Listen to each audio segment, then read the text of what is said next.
He hangs up suspended mines in the canyon every day. Then he replenishes the ammunition for dozens of automatic attack cannons. Every 500 meters here, there will be a signal receiver. It records all the data it receives. Every month, he reports it to his superiors via radio. He doesn't know exactly what his mission is. He only knows that by guarding this 100-meter high observation tower for a year, the military will give him a generous bonus. On the opposite canyon, there is also a similar observation tower. It is manned by the Lithuanian military, but they are not allowed to communicate with each other. As an elite special forces soldier, he strictly follows the orders of his superiors. But one day, the sound of lumbering caught his attention, so he curiously came to the telescope to see what the people on the opposite side were doing. But he discovered a beautiful woman. He quickly adjusted the telescope to the maximum, but the woman seemed to sense something and immediately stopped her work. Turning around, he instinctively withdrew his gaze, then awkwardly left like a thief. But at night, the woman actually greeted him first, even asking for his name. But there were rules. They were not allowed to communicate with each other, so he wrote the rules on the board.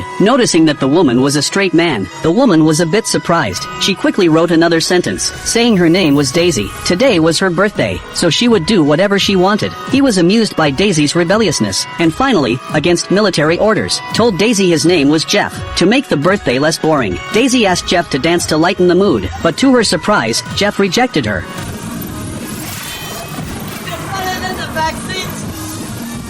The sudden gunshot shocked Jeff terribly, but to save face, he also picked up a gun.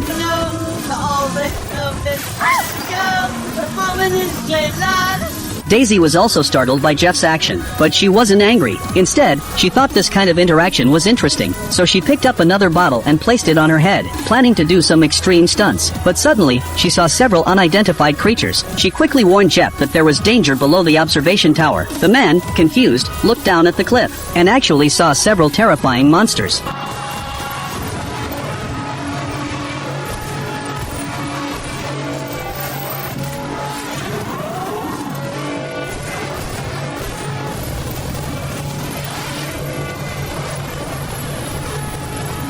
After a barrage of fire, they successfully repelled the danger beneath Jeff's observation tower. But Daisy here also fell into a perilous situation.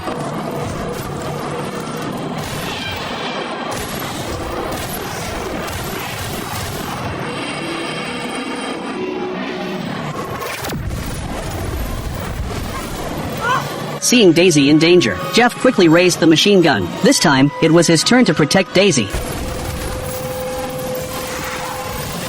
Watching as there were still monsters under Jeff's observation tower, Daisy gritted her teeth in pain and stood up. The two of them aimed the machine guns, firing at each other's observation towers. But there were simply too many monsters. Just as they were about to be overwhelmed, a monster triggered the defense system. The automatic dense cannon instantly activated. Along with their gunfire, they started an endless killing spree. As time ticked by, the danger slowly began to subside. Injured, Daisy finally collapsed exhausted. A few hours later, she woke up. She first treated her wounds briefly, then noticed Jeff had been guarding her with a sniper rifle. This deeply touched her.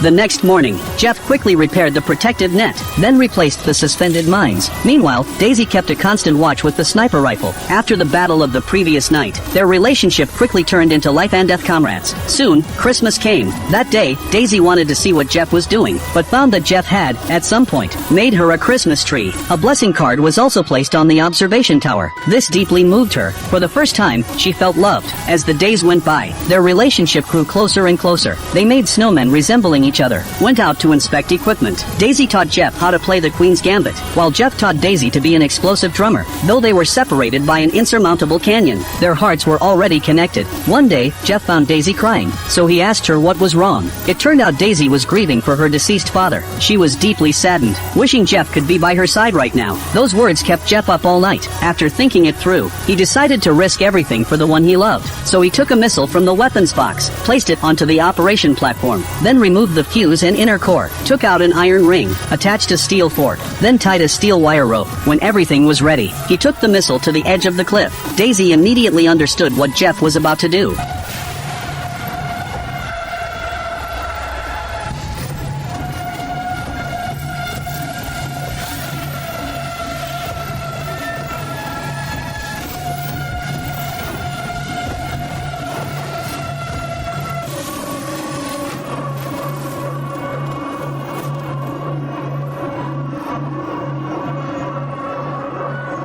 After handling everything, she looked at the opposite side through the telescope and saw that Jeff had written a dinner invitation on the board. This made her heart race with excitement. Before leaving, Jeff shaved his beard, then picked some wildflowers from the mountain as a gift. Then he attached a lock, took a deep breath, and unhesitatingly ran toward his beloved. No surprises here. He successfully reached the other side and finally met Daisy, whom he had been longing for. Their first close encounter. Both tried to restrain their inner joy. You're staring. Sorry. It's, Yes? There's a lot more green in your eyes than I was expecting. You smell terribly. I know. I underestimated the cable sag. I had to do the back half by hand. Yeah, I don't think I can allow you to come in smelling this way. Why don't you go wash up quick at the bathhouse? I'll set up some fresh clothes for my predecessors outside the door.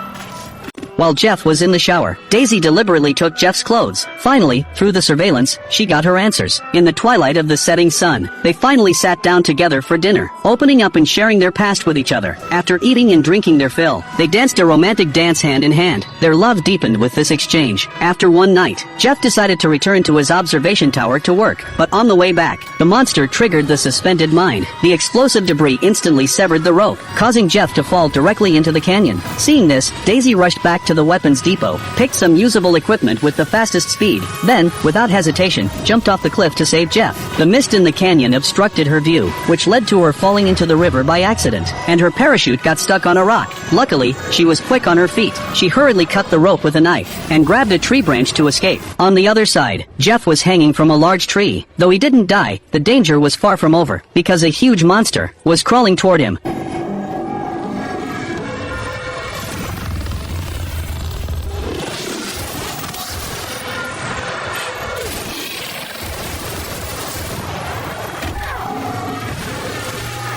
Just when he thought he had escaped, he tried to stand up but found that his body was immobile, white, sharp, and painful. Red liquid tightly bound him. Seeing that he was about to die here, Daisy suddenly arrived in time. With her excellent marksmanship, she shot down the piercing creatures one by one. Jeff's life was saved. You came for me. Like you wouldn't do the same. After breaking free from the restraints, the two decided to find an exit as quickly as possible, but the sudden yellow mist made the atmosphere tense. Before they could figure out what was going on, a monster riding a horse charged toward them. The two were knocked down by the impact. Tressa!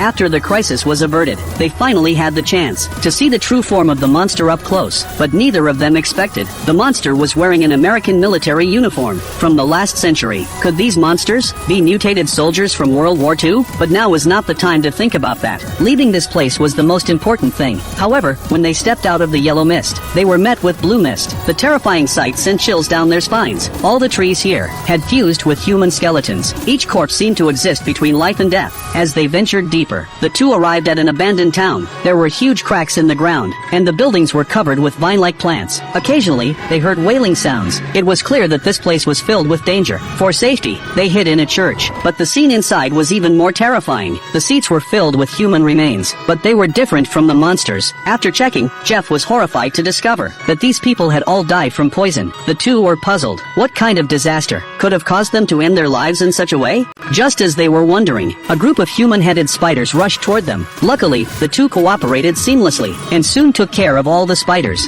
Then they continued their journey and discovered a secret laboratory. Without hesitation, they entered. After a careful search, Jeff found a videotape. He guessed that the truth might be hidden inside. With the generator powered on, a secret that had been buried for over a century finally surfaced. It turned out that during World War II, the US and Soviet Union were secretly developing biochemical weapons in the canyon. Everything was progressing smoothly, but a massive earthquake caused a leak in in the biochemical weapons. The poison gas mutated all the flora and fauna in the canyon. Their genes began to merge, which resulted in the variety of monsters. After learning the truth, they went to another room and found a modern computer. Out of curiosity, Jeff turned it on and found that another ultimate secret was hidden inside. It turned out that the research in the base never stopped, and the mastermind was a military organization named Dark Lake. They had been using drones to secretly collect genetic samples to create super soldiers. In fact, Jeff and Daisy's mission was to help the Dark Lake organization keep the canyon's secret. Once the outside world learned of the canyon's existence, the self-destruct program for the stray dogs would activate, and everything within a 4.2 kilometers radius of the canyon would be wiped out. The location of the stray dog had a device that could help them escape, to leave as quickly as possible. The two wasted no time and rushed there, and this place was also the source of the poison gas leak. The ground was covered with monstrous creatures resembling nerve networks. Their neurons intertwined. Each nerve had a human face. The terrifying scene looked like hell. Just as they were about to reach the exit, Jeff accidentally stepped on a monster's tentacle,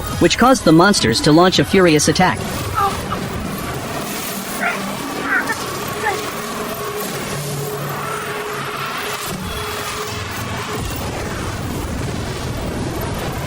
With the monsters turned to ashes, the two reached the top of the nuclear bomb. In a broken warehouse, Jeff instantly thought of a way to escape. It turned out that World War II military vehicles had a powerful winch with some simple modifications, and by finding the rope that Jeff had fallen with, they could escape. After preparing everything, the two rushed to the spot where the rope had fallen, but as Jeff fixed the winch, a swarm of monsters charged toward them.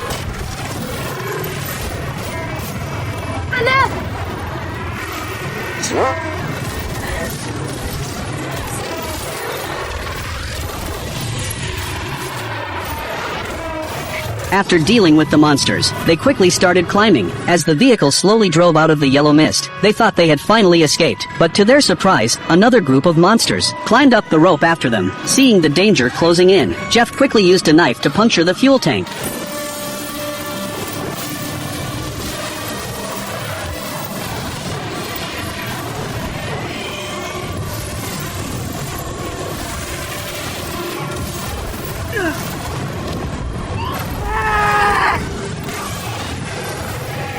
Although this temporarily repelled the monsters, they lost their life-saving vehicle. From here on out, they would have to rely on their hands to climb. Fortunately, with their persistent efforts, they finally managed to climb to the ground. But before they could rest, their female superior suddenly contacted Jeff via radio. Jeff quickly lied, claiming everything was normal. But he didn't know that his female superior had already captured their image on the computer when it was turned on. The next day, they buried the wires and decided to destroy the entire canyon. But suddenly, a helicopter from Dark Lake appeared. Seeing the fully armed soldiers and their female superior leading the charge, Jeff immediately realized that their secret had been exposed. So he quickly signaled Daisy to run, but before they could run far, several drones took off from the canyon. The drones mercilessly sprayed bullets at them. Fortunately, both of them were top snipers, taking one shot each. They soon shot down all the drones. Then the two escaped to 3,000 meters away. Each aimed their guns at the radar.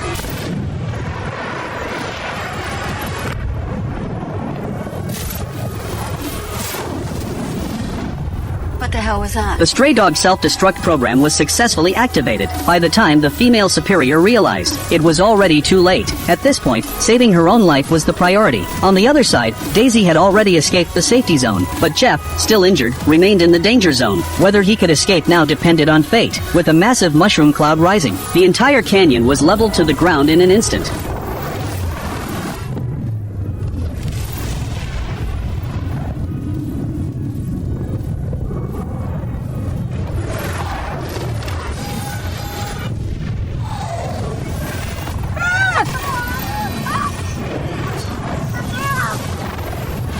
In the end, Jeff was blown off the cliff by the blast of air. His life or death was unknown. Daisy went to a cave for isolation because she and Jeff had inhaled toxic gas in the canyon before. They were worried about being infected, so they decided to quarantine themselves for 5 days. If neither of them got infected, they would meet at the beach they agreed on. Daisy waited at the beach every day, but Jeff never showed up. To keep waiting for Jeff, she even found a job as a waitress by the beach, until one afternoon 4 months later,